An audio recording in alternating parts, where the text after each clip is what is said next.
Okay, it's 3 p.m., so I'll start with a presentation.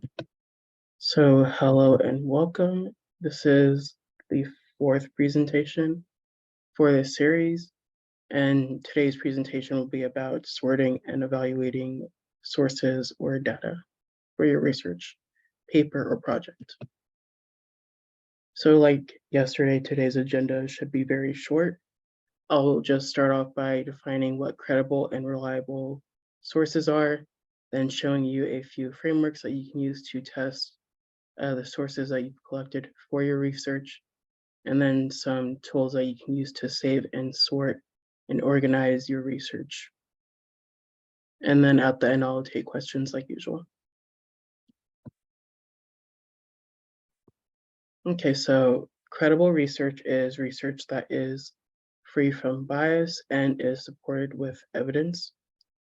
And research that is reliable is research that you can confidently use in your paper or project. Whether a paper is reliable or not, it actually depends on multiple things, including whether the source is relevant to your topic and paper. So that means that there might be cases where a paper is credible, but it might not be reliable. And a paper that might be reliable may not necessarily be the most credible paper to use. And you want to find sources that are both credible and reliable.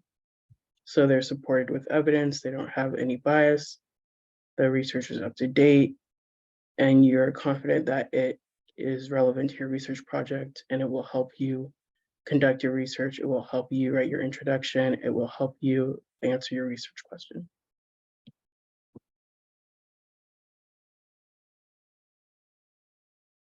So in most cases, sources that are reliable are sources that are peer-reviewed.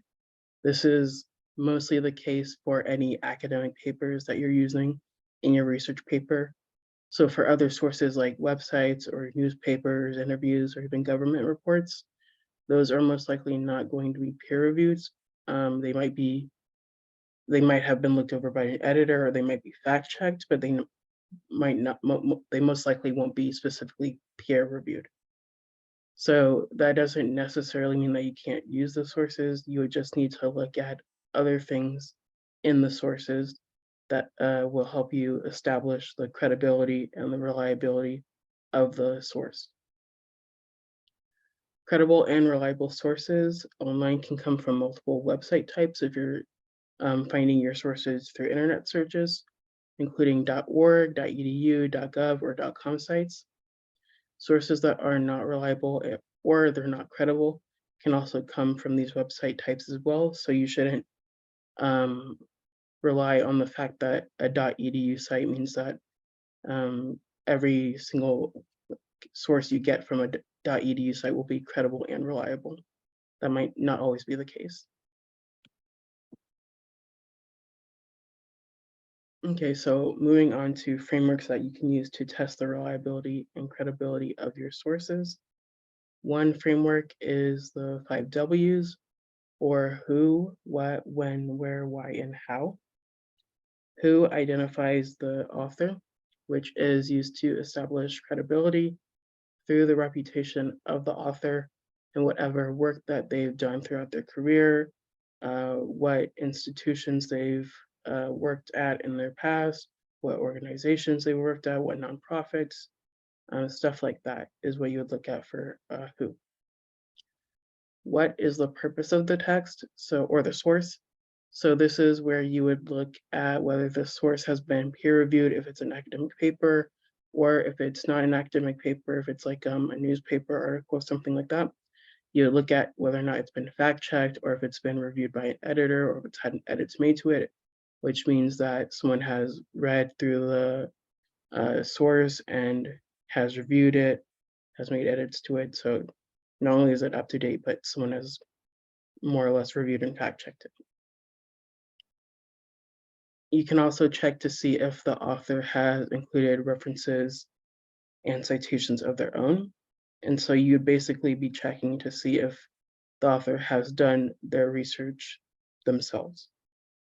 Especially in the case of academic papers, you want to look for any like references or citations, especially to other people that have authority, so other people that are credible, that have knowledge in that specific topic or that specific field of study.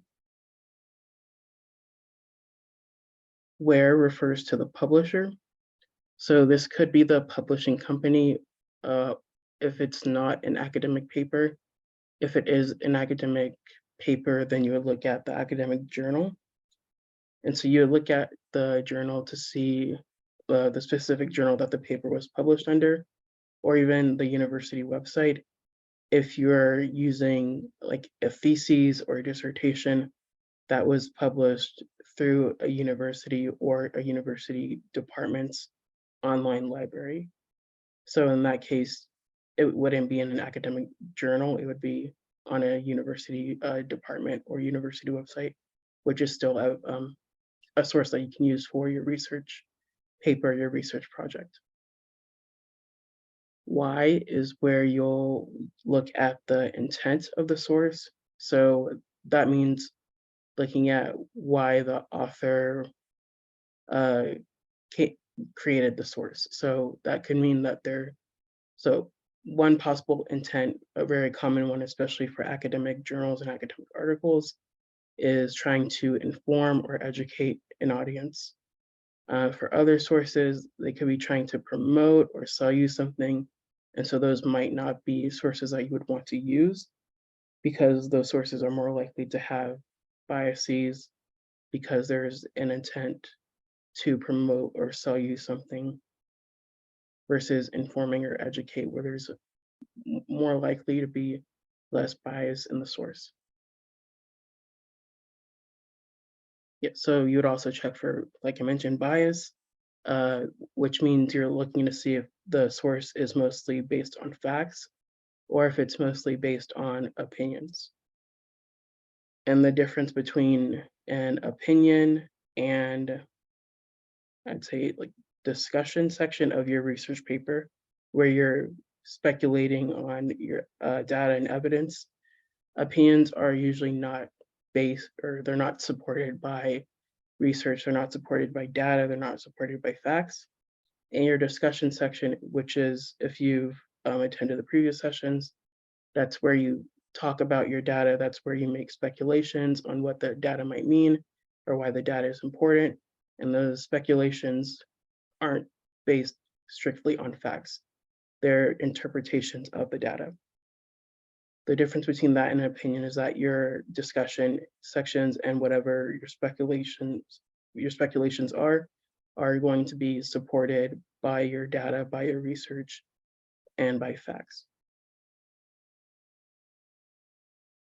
If one of your resources or one of your sources is a company or organization or university website, you would also look at the mission or the vision statement to help you answer the question of why. And then the last part is how, and that is where you compare the source to similar sources that have the same information or the same facts. So for example, if you're using a news article with a specific story as a source, you would compare it with news articles on the same story that were written by other publishing companies. And if they're all reporting the same thing, then that would support the credibility and the reliability of the source that you're looking at. Okay, another framework that you can use is the SMART check. So you'll notice that the framework is kind of similar to the 5 Ws. So source is basically what, M is why, A is who, R is what, and T is how. And this is another way you could approach evaluating a source for credibility and reliability.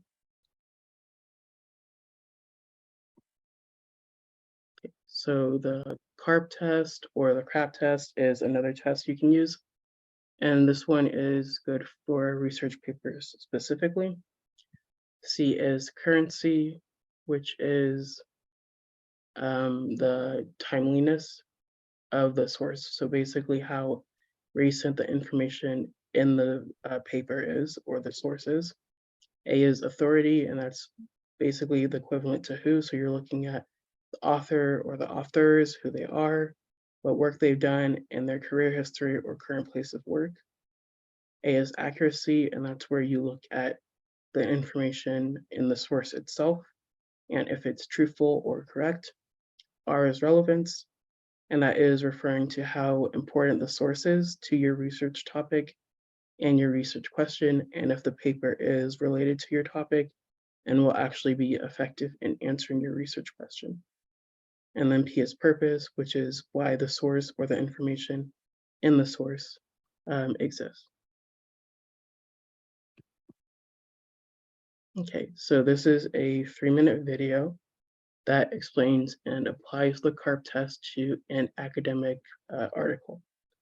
And so this is my first time including a video in this session, so we'll see if it works. And if you can't hear the audio, please comment in chat so that I know it can try to fix it. If it doesn't work, then the video will be in the extra materials document along with the other extra resources. Welcome to a brief tutorial on evaluating journal articles and websites for use in academic research. This video will show you how to critically apply evaluation criteria to an article in order to determine its quality and usefulness as a research source. There are many different types of sources available, and it's up to you, the researcher, to determine whether or not they contain quality information. When evaluating a source, there are several different criteria you should check for. An easy way to remember that criteria is the acronym CARP: Currency, Authority, Accuracy, Relevance, and Purpose. Let's go through each one of these criteria while looking at a sample journal article. Currency refers to the timeliness of the information. It may be crucial when looking for a medical article on brain disease, but not as important when looking for an article on a historical topic. Our article was published in 2010, so we know that the research is current and appropriate for our topic, which is a fairly new issue. Authority is related. Welcome to a brief tutorial that contains quality information. Remember that criteria is refers to the timeliness of the information. It may be crucial when looking for a medical article on brain disease, but not as important when looking for an article on a historical topic. Our article was published in 2010, so we know that the research is current and appropriate for our topic, which is a fairly new issue. Authority is related to the source of the information of the article. One of the biggest indicators of authority is the author.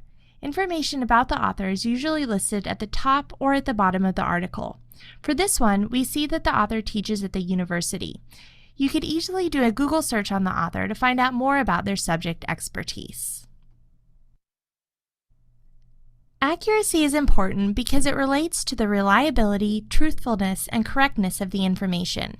You can check for accuracy by reading through the article to see if the author backs up his or her evidence by using outside sources.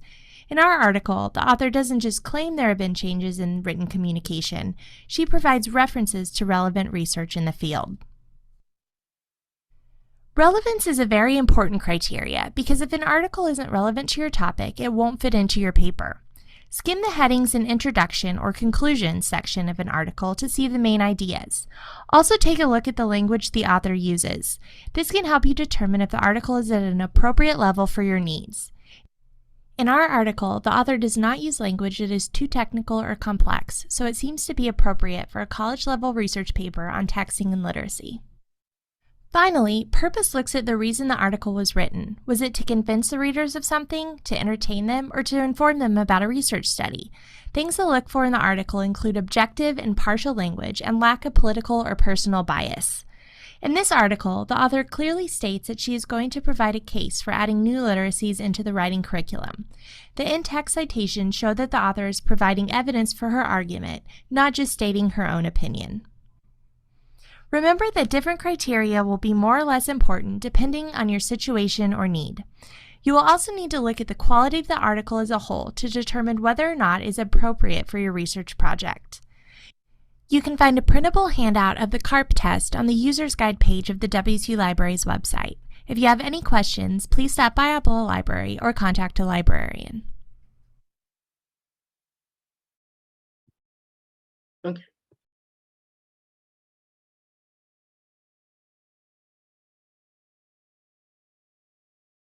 Okay, so once you've collected your papers and you want to find a place to keep all those papers, there are a few different tools you can use.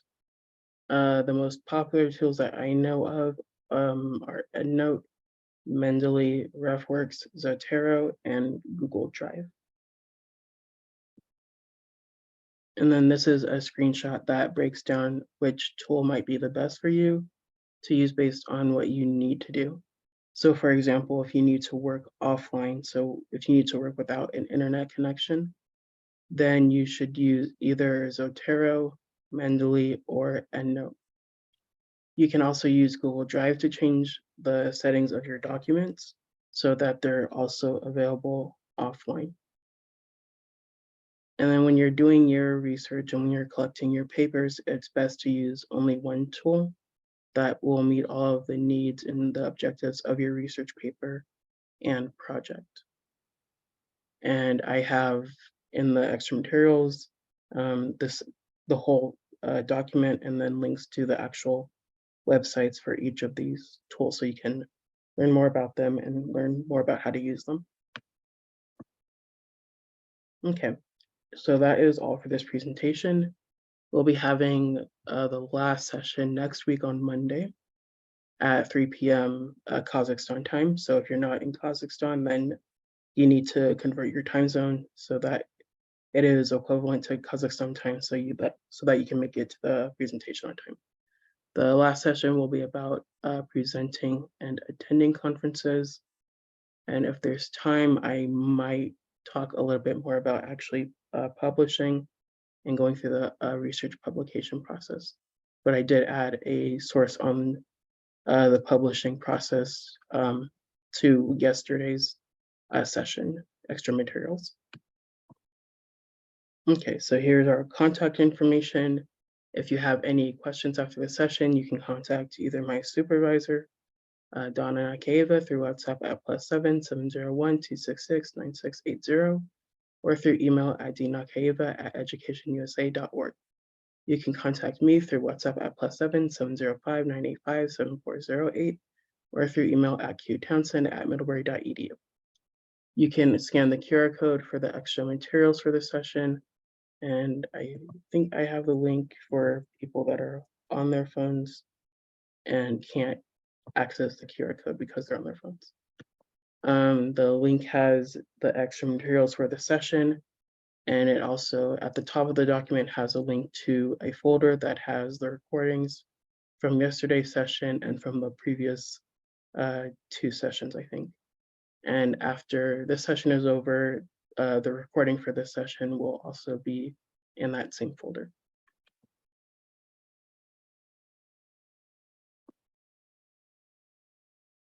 Okay, so that is all for this presentation. Thank you for coming and listening, and I will start taking questions now.